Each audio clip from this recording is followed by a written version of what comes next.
Ukraina bosh razvedka boshqarmasi ilk bor Pokrovskdagi amaliyotga izoh berdi. Bayonotda aytilishicha, Ukraina bosh razvedka boshqarmasi maxsus kuchlari frontda logistika nuqtai nazaridan muhim bo'lgan Pokrovsk shahrida harakat qilmoqda. Maxsus desant amaliyoti muvaffaqiyatli o'tgach, belgilangan chiziqlarni egallagan Gur maxsus kuchlarga yer usti yo'lagi orqali qo'shimcha maxsus bo'linmalar kelib qo'shildi deyiladi xabarda. Shuningdek, idora rahbari Kirill Budanov ko'rinib turgan qo'mondonlik punktidan olingan suratni ham e'lon qildi. Budanov maxsus kuchlarning Pokrovskdagi amaliyotiga rahbarlik qilmoqda. Yevropa ittifoqi Ukrainaga 1.8 milliard yevro miqdorida yangi yordam ajratdi. 2022 yildan buyon umumiy yordam hajmi qariyb 180 milliard yevroni tashkil etadi deyiladi Yevropa ittifoqi bayonotida.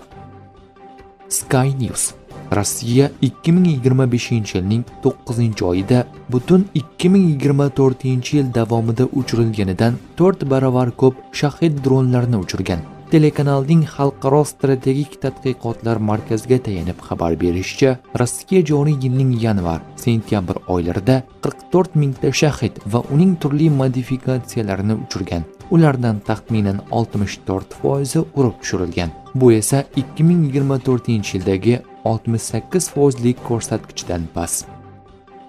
AQSh Federal qidiruv byurosi Trampga qarshi tergovda qatnashgan bir necha agentliklarni ishdan bo'shatdi. Reuters agentligi. AQSh 5-noyabrda yadroviy qurol tashiy oladigan ballistik raketani sinovdan o'tkazadi. Qo'shma Shtatlar havo kuchlarining global zarbalar qo'mondonligi jangovar qismga ega bo'lmagan Minuteman 3 qit'alararo ballistik raketasining operatsion sinov parvozi Tinch okeani vaqti bilan 23:01 dan 5:01 gacha bo'lgan oralikda bazaning shimoliy qismida o'tkazilishi rejalashtirilgan deyiladi qo'mondonlik xabarida.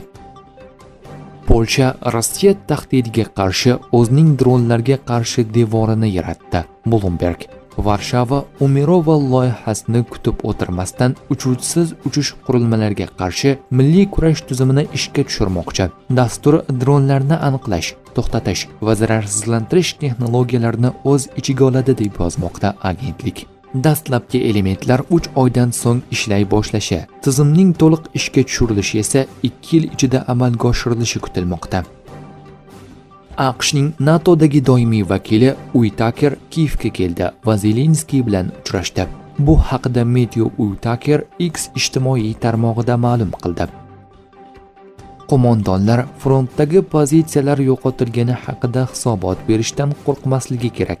Vladimir Zelenskiy: Bundan qo'rqish kerak emas, chunki bu urush. Agar shaxsiy tarkib saqlab qolingan bo'lsa, bu yaxshi. Chunki shaxsiy tarkib bo'lsa, keyin pozitsiyalarni qayta tiklash yo'lini topish mumkin. Ammo shaxsiy tarkib yo'q bo'lsa, bu butunlay boshqa masala deydi Ukraina prezidenti.